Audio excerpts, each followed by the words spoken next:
What I would like to do is play a game where I give you a song title from Hamilton the musical. Oh, God. And you preach us a 1-minute sermon on that song title with a text.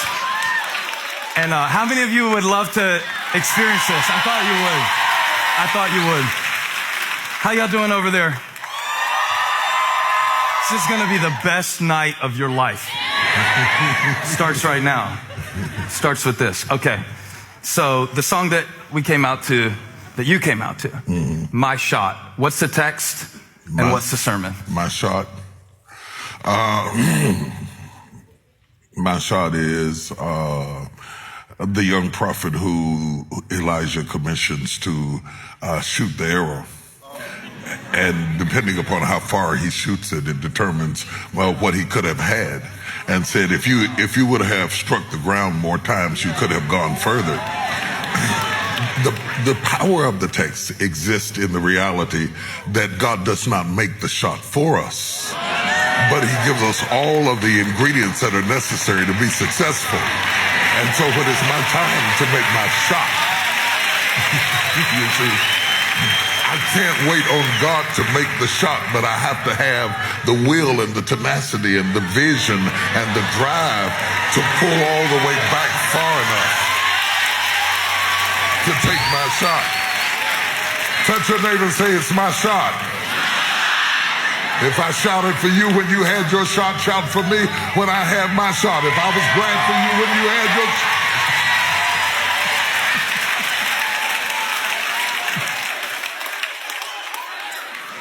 Next one.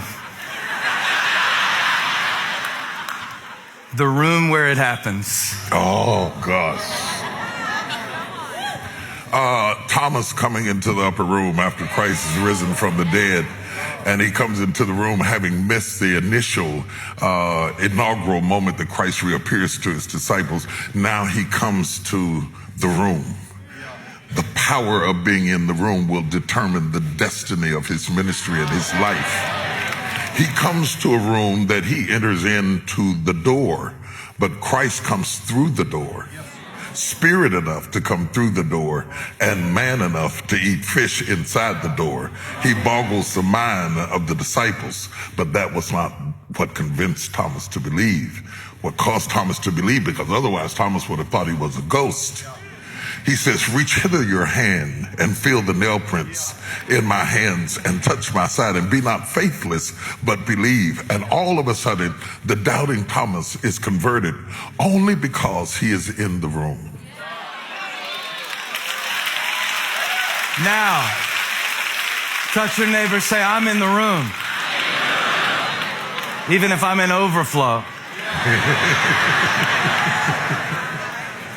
In the room. One more. You want to say more about that one? No, I can. Because I was on a basic track. I was thinking like my shot is David and Goliath, but okay, yours is better. What else is new? No. Or we could go in the room where they are mourning over the corpse of a 12-year-old dead girl, and all of a sudden Jesus puts them all out of the room until nobody's in the room but her and Jesus, and they're alone. He raises her up from the dead because he has gone into the room with her, you know. And can you imagine what it would be like to be outside the door and certainly hear the sound of rustling feet and think to yourself, who is that moving? I hear the scampering of little feet, and I know it could not be this girl because I know she is dead. I touched her and she was cold. I touched her and she was stiff. I touched her and I knew for sure that she was absolutely dead, but I hear the sound of the scampering of a 12-year-old's feet because she was in the room with the right person. She got back up again. So, my conclusion is, if everybody forsakes me and everybody leaves my room, as long as Jesus is in the room, I can still get back up again.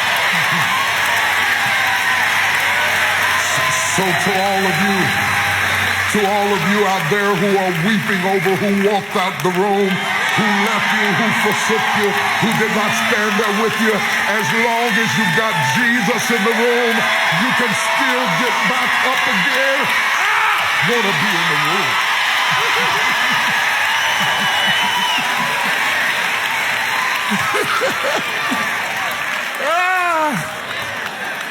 Don't think of nothing else. I'm running out. One more. Yeah, do it.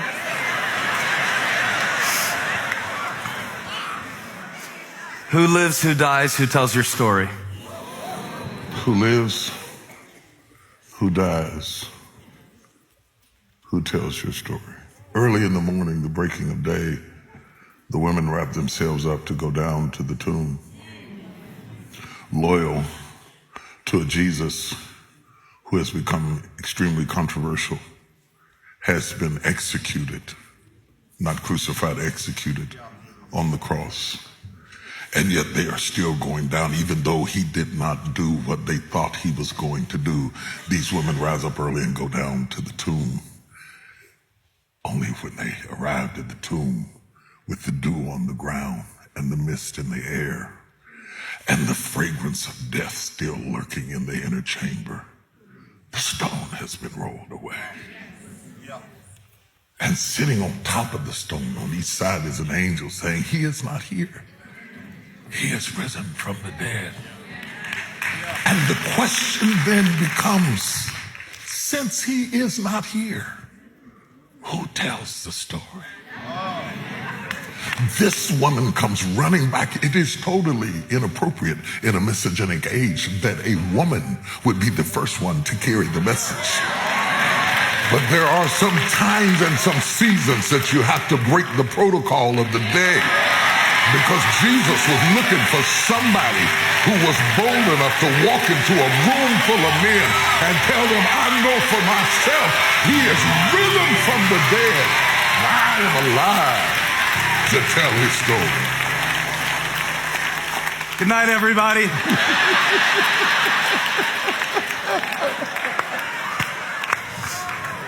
I thought that would be amazing. It was 100 times better than I ever imagined.